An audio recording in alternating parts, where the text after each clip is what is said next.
Hujan mikroplastik. Apakah dengan adanya hujan mikroplastik berarti yang turun itu bukan air melainkan plastik? Bukan.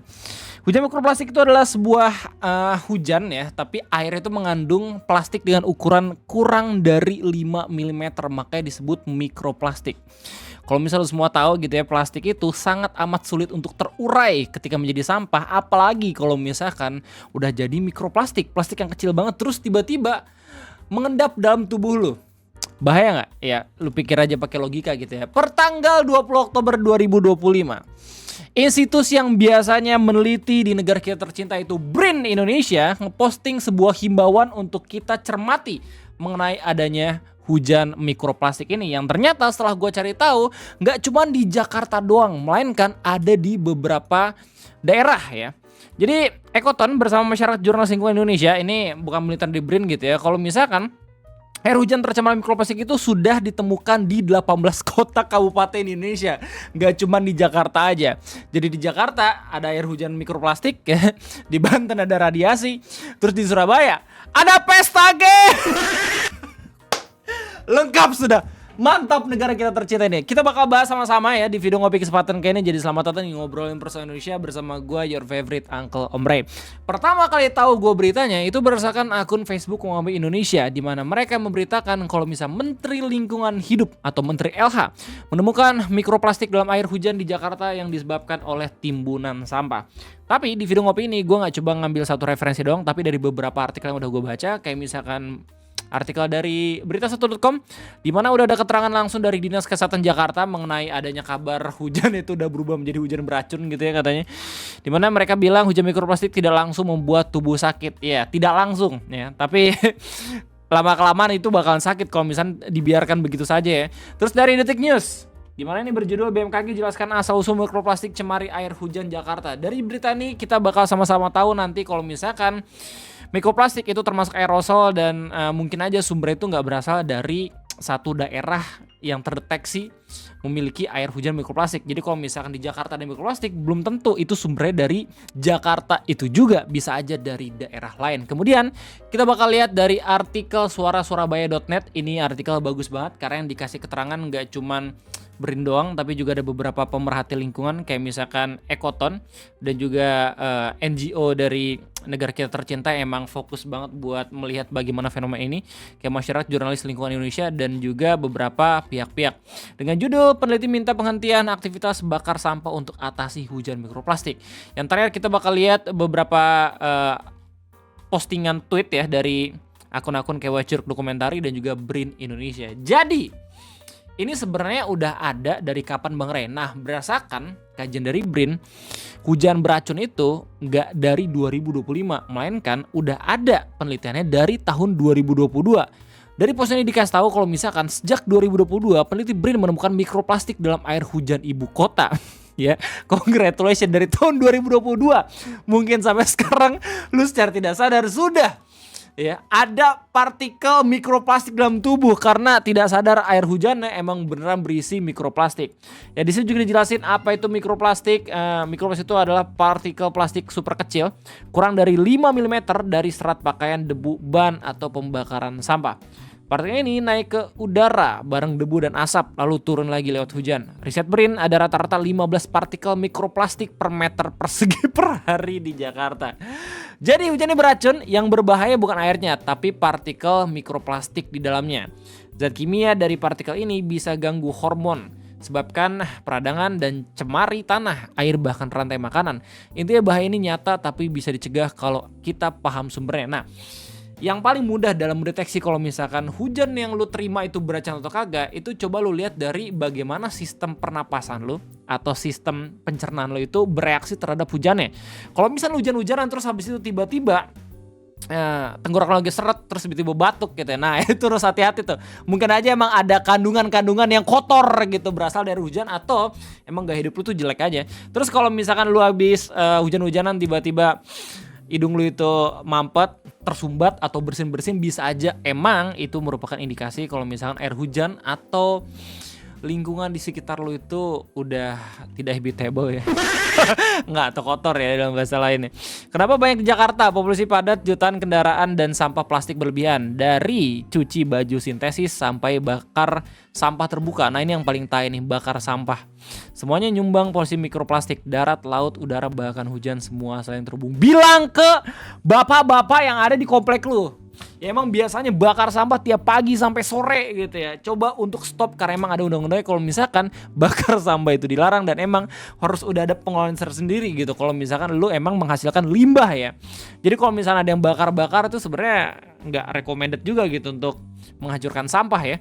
Terus gimana solusinya? Kata Brin, tingkatkan riset dan pemantauan udara dan air hujan, kurangi plastik sekali pakai, dorong daur ulang dan filtrasi industri, dan edukasi publik buat ubah perilaku dari rumah. Kita semua punya peran loh. Nah begitulah kira-kira postingan penyuluhan dari Brin Indonesia, yang mana penelitiannya itu udah ada dari tahun 2022. Jadi air hujannya mungkin sebagian daerah udah mengandung mikroplastik, dan kita emang dihimbau gitu ya untuk lebih hidup sehat dengan mengurangi penggunaan produk-produk yang menghasilkan sampah plastik gitu ya, karena itu secara tidak langsung dapat menyebabkan hujannya itu bisa punya mikroplastik. Nah sebenarnya gue berharap sih ini juga dilihat ya postingannya sama pembuat kebijakan, jadi bisa lebih pro terhadap lingkungan lagi gitu ya. Ini udah bukan urgensi lagi, tapi ini emang udah perlu untuk langsung ambil tindakan ya, nggak cuman peralihan dari kendaraan konvensional ya, bahan bakar yang biasa menjadi bahan bakar listrik gitu, tapi mungkin mass public transportationnya pun harus diatur biar seenggaknya orang-orang udah pada mulai beralih dari yang menggunakan kendaraan pribadi menjadi kendaraan publik ya. Konten kreator kayak misalnya Om Nugro Febrianto dan juga beberapa kreator-kreator dari Instagram memang ngejajal dari Bogor ke Bandung pakai sleeper bus, pakai angkot dan segala macam. Itu perlu dinaikin tuh. Biasanya orang-orang tuh makin pede lagi untuk menggunakan ya kendaraan-kendaraan yang bersifat publik, biar seenggaknya tuh penggunaan kendaraan pribadi yang kapasitas tuh masih penuh gitu tapi cuma diisi sama satu orang tuh bisa dikurangi. Nah yang menarik di sini, jadi ada satu artikel dari Suara Surabaya di mana Lembaga Kajian Ekologi dan Konservasi Lahan Basah itu meminta masyarakat untuk segera menghentikan kegiatan bakar sampah, apalagi yang dibakar itu adalah sampah plastik. Ya, Rafika Aprilianti atau Kepala Laboratorium Mikroplastik Ekoton mengatakan pembakaran sampah menjadi penyumbang terbesar mikroplastik di udara, di mana hal tersebut membuat air hujan ikut terkontaminasi. Ya, ini yang paling langsung ya menjadi asal ataupun sumber kenapa beberapa daerah mungkin ada air hujan mikroplastiknya. 55% katanya sumber mikroplastik di udara berasal dari kegiatan pembakaran sampah plastik, sedangkan sektor transportasi menyumbang 33%, disusul kegiatan laundry dan tumpukan sampah kemasan yang tak terkelola. Gue pengen cepu nih, jadi di daerah gue pun itu ada ya satu spot yang dari pagi sampai sore itu bener-bener ngebakar sampah mulu gitu. Dan pernah tuh ada satu momen di mana ngebakar tuh sampai asapnya nutupin jalan. Itu di daerah Jalan Alternatif Sentul. Gue mau cepu bodo amat nih di daerah sini nih. Nah ini nih. Gue inget banget daerahnya sini nih. Benar-benar sebelahan desa Cijujung nih di sini nih. Kalau nggak salah tuh di bawah tuh ada pembakaran sampah di mana asap itu kadang pernah nutupin banget ini satu jalanan. Gua nggak tahu apakah ini resmi ya pembakaran sampahnya, cuman bener-bener ngeganggu banget kalau misalnya emang bener resmi. Gua rasa ini nggak yang resmi-resmi banget gitu. Apalagi buat gue yang emang sering lari pagi dan juga sore di sini. Anjay. Kemudian dikasih tahu kalau misalnya mikroplastik di udara, kata dia, menimbulkan gangguan kesehatan yang serius pada manusia dan lingkungan hidup. Jelas. Plastik pun buat lo semua yang nggak tahu itu susah banget terurai di lingkungan, apalagi kalau misalkan itu masuk ke dalam badan lu sendiri. Mungkin secara langsung cuman bakal kerasa kayak penyakit-penyakit biasa, bersin-bersin flu dan juga pusing gitu, tapi untuk jangka panjang itu berbahaya banget, apalagi kalau misalkan lu punya penyakit-penyakit dalam, itu bisa memperparah gejalanya. Oleh karena itu, yang menekankan perlunya upaya preventif untuk mengurangi pencemaran mikroplastik dengan penghentian pembakaran sampah secara terbuka. Saat ini banyak ditemukan kegiatan pembakaran sampah dengan menggunakan tungku bakar alias pembakaran sampah secara terbuka. Kegiatan ini menjadi sumber utama dari pencemaran mikroplastik di udara. Ya, di sini lu bisa lihat dari tabel presentasi yang paling menyumbang adanya mikroplastik di air hujan. Di mana yang pertama itu pembakaran sampah plastik terbanyak. 55%. Terus disusul sama transportasi. Gue nggak tahu ini kenapa nggak disusun dari yang tertinggi ke yang terendah gitu ya. Tapi transportasi itu penyumbang kedua 33,3%, di mana ban, aspal dan rel itu gesekannya kalau misalnya panas banget karena negara kita berada di daerah tropis gitu ya, bakalan lebih cepat memuai. Otomatis kalau misalnya memuai ya bakalan tergabung gitu ya sama uap air, terus jadi awan, terus waktu turun hujan ya masuk juga gitu zat-zatnya gitu ke airnya. Terus habis itu sama laundry dan tekstil domestik.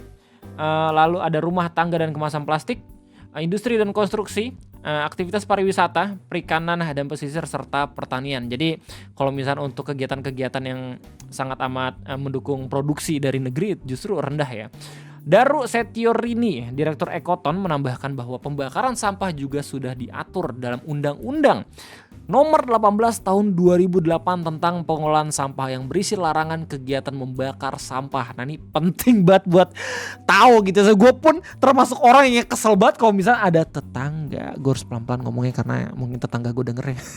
Kalau misalkan ada tetangga yang tiba-tiba ngebakar sampah gitu. Apalagi buat lu semua yang emang tinggal di kampung. Itu emang annoying banget. Annoying as fuck bro. Soalnya kalau misalnya lo lagi ngejemur baju tiba-tiba dia ngebakar sampah gitu ya, itu mungkin mikroplastiknya ada di baju-baju lo gitu yang lagi dipakai ya. Membeludaknya timbunan sampah membuat orang menggunakan cara instan berupa membakar sampah. Aktivitas ini harus dihentikan jika ingin mengurangi pencemaran mikroplastik. Ya, pihaknya menyarankan agar pemerintah melakukan penegakan hukum agar mengurangi sampah dari sumbernya. Ya, mungkin aja bisa menggunakan pengolahan sampah yang lain ya, udah dipisah-pisah gitu, terus habis itu menggunakan cara-cara yang lebih ramah lingkungan. Apa itu bang ya? Gue sendiri masih belum tahu karena itu bukan keahlian gue. Mungkin Pandawara bisa menjawab ya. Sebelumnya Ekoton bersama masyarakat jurnalis lingkungan Indonesia dalam penelitiannya juga menemukan air hujan tercemar mikroplastik di 18 kota. Jadi nggak cuman ada di kota Jakarta doang. Temuan itu menurutnya semakin menunjukkan bahayanya aktivitas membakar sampah plastik. Berdasarkan hasil identifikasi polimer mikroplastik di udara dari 18 kota pengamatan, diketahui bahwa pembakaran sampah plastik menjadi sumber aktivitas paling dominan, yakni sebesar 55,6%. Di mana temuan itu mengindikasikan bahwa praktik pembakaran sampah terbuka masih menjadi permasalahan serius di kawasan perkotaan Indonesia, terutama di daerah padat penduduk, kawasan industri, dan lingkungan perumahan yang tidak memiliki sistem pengelolaan sampah yang memadai. Ya, gue kalau misalnya ngomong soal sampah nih selalu gondok gitu ya. Kenapa? Soalnya di daerah rumah gue pun itu harus bayar kalau misalnya buat buang sampah karena truk sampahnya juga harus dibayar gitu. Tapi di beberapa daerah ternyata masih belum ada pengolahan yang seperti itu, bahkan justru malahan berdampak gitu ya ke daerah-daerah sekitarnya. Nah yang jelas kalau misalnya lihat dari artikel Detik News dikasih tahu kalau misalkan ya sumber dari air hujan yang terkontaminasi sama mikroplastik itu mungkin aja nggak berasal dari tempat yang sama di mana orang-orang mendeteksi air hujan tersebut ada mikroplastiknya. Karena angin tidak punya KTP. Anda ingat kalimat itu? Nah sementara dari berita ini dikasih tahu kalau misalkan ya menurut Dinas Kesehatan Jakarta, hujan mikroplastik tidak langsung membuat tubuh sakit. Di sini dikasih tahu kalau misalkan kita tidak terlalu perlu khawatir kalau misalkan menghirup air hujan yang mikroplastik. Cuman ya tetap aja bakal ada risiko yang buat lu semua emang penyakitan intinya kayak gitu ya. Jadi itu aja mungkin yang bisa gue sampaikan kepada lu semua terkait kabar terbaru mengenai air hujan mikroplastik. Semoga ini bisa ditangani serius sama pemerintah kita gitu ya, karena berbahaya kalau misalnya pada akhirnya bencana ekologi yang disebabkan sama manusia ini membuat kita sendiri masih belum sadar betapa berbahayanya ketika alam sudah marah. Jadi terima kasih banyak udah nontonin, sampai jumpa lagi di next video. Bye bye.